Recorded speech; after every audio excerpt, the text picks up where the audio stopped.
Yo, what's up mga kaibigan? Nalina tayo magkwentuhan. Nung isang araw ay nanunsyo ng Chicago Bulls sa maglalaro si Lonzo Ball sa last 3 preseason games sila upang maganap ang kanyang much-anticipated comeback sa isang official game since January 2022.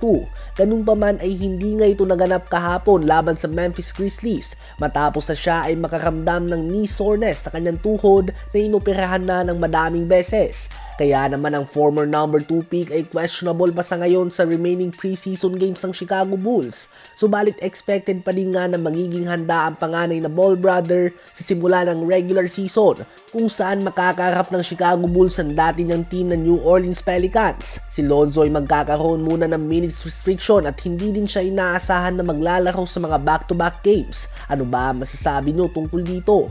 Habang sa Netflix show naman na Starting 5 ay sinabi ni Anthony Edwards na ginagawa niya nga daw ang lahat ng kanyang ginagawa ngayon sa NBA sa edad na 22 years old. So imagine nga daw kapag 25 o 26 years old na siya at nasa prime na siya kung saan perpekto na niya ang lahat.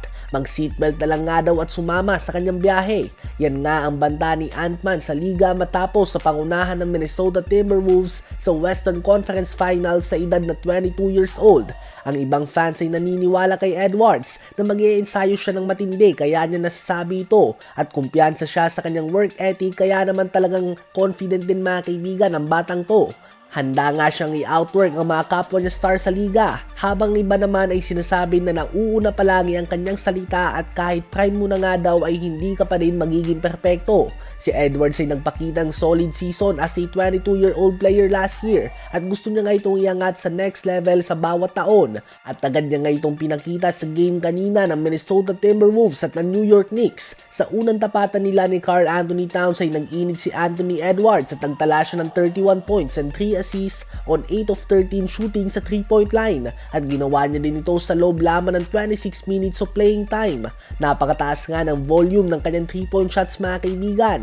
Isang bagay na bibihira natin makita last season dahil mas focus nga siya sa pag-atake sa pinta at sa mid-range. 15 points and 7 assists din ang former Knicks player Donte DiVincenzo at 15 points din mula kay Naz Reid. Subalit hindi ito naging sapat dahil nakuha nga ng New York Knicks ang panalo sa score na 115-110. 24 points and 6 assists si Jalen Bronson, 19 points, 6 rebounds si OG Anunoby, 16 points, 16 rebounds and 3 steals si Karl Anthony Towns, 15 points, 4 rebounds din si Mikal Bridges, 13 points si Landry Shamet, 12 points si Campaign at ganun din si McBride.